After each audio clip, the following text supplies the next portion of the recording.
This is Saltley Stallions Football Club in Birmingham.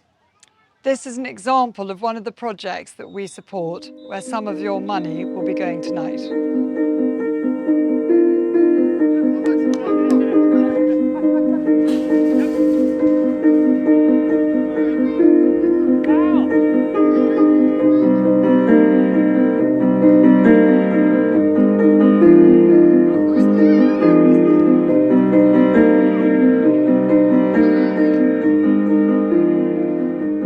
My name is Hussein. I'm the chairman of Saltley Stallions Football Club.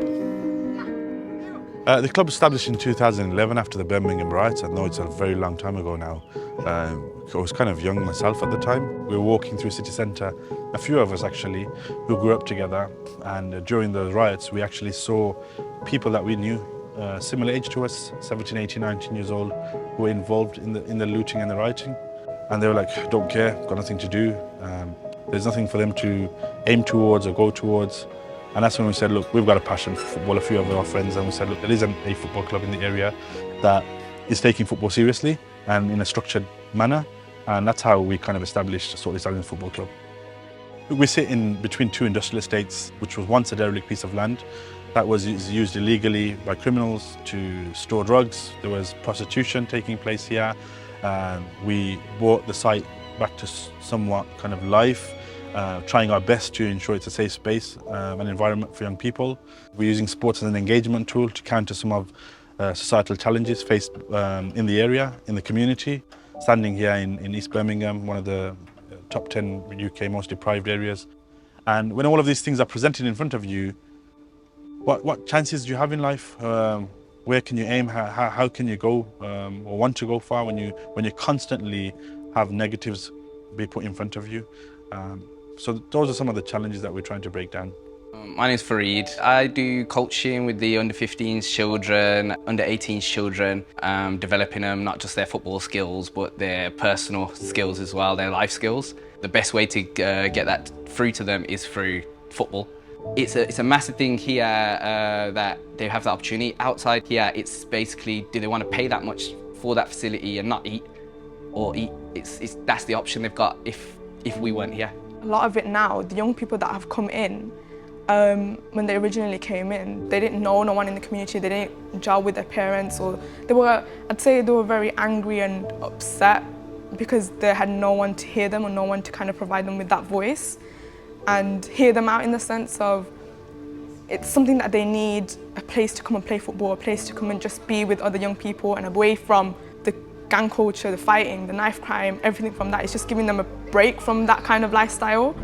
Like, you don't have to worry about anything here because you know it's safe. You got people who can advise you to do great things, like focusing on my studies and working towards my goals in life.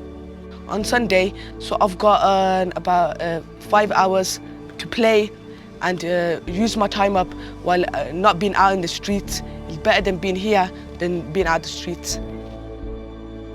So what do we need to do to continue functioning the way we are, or even in any capacity? The honest answer is funding. I know everyone probably hears that and is expecting to hear that. But that's the harsh reality of it. You know, we've got benches here on our site that are made out of pallets that we found at a local supermarket. We're having to rely on donations of equipment and apparatus, which is great. It can only go so far. If you want to actually make genuine change, it needs investment, and investment is through funding and resources. Basically, everything, with football, things get damaged really quickly. So the equipment is in the cones, the nets, bibs, footballs. They wear and tear. We subsidise so much for the children to make it affordable for them. It's just cost of running is a very big thing. We've got one toilet on the site for everyone to use, which isn't great. But look, we're not complaining. We can get by. When it comes winter, we have 400 or 500 young people a week accessing the site. The site is overused. The pitch is all muddy and cut up and ripped. But why should the standards be that? It should be much higher. These are our future young people, these are our future generation. we should provide them with the best of what we can. We started with like a lot of people that I already knew from like parks. I used to play with them, and now I've noticed as more and more they come here, they become less and less involved in like fighting and like with being less and less rude and stuff like that. They've gained in their confidence and they've absolutely like become better human beings essentially. And they're not always exposed to what's outside, but it's always what's inside here, and whatever's inside here is always good.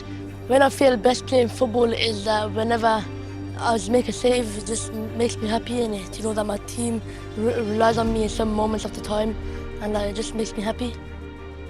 So the AIPFF funding has allowed us to create this under 15s, under 16s program, sports program, that is now engaging with over 200 young people per week, where they come along, they participate in our football programs, and we use that football program as a tool to build relationships with the young people, to understand them, what they're going through, what support they need, and signpost them into those positive destinations. So the football is great, they love it, they come across, they step onto the pitch, they have so much fun, they burn so much energy, but they also build relationships with us. Without that fun, wouldn't be able to engage with the 200 young people that we currently engage with, which is growing day by day. As we stand here now, there's a new group of around 30 young people that have joined the project as well. So it's been, instrumental, it's been magnificent, and we're really thankful for the funding that it supported us over the last few years.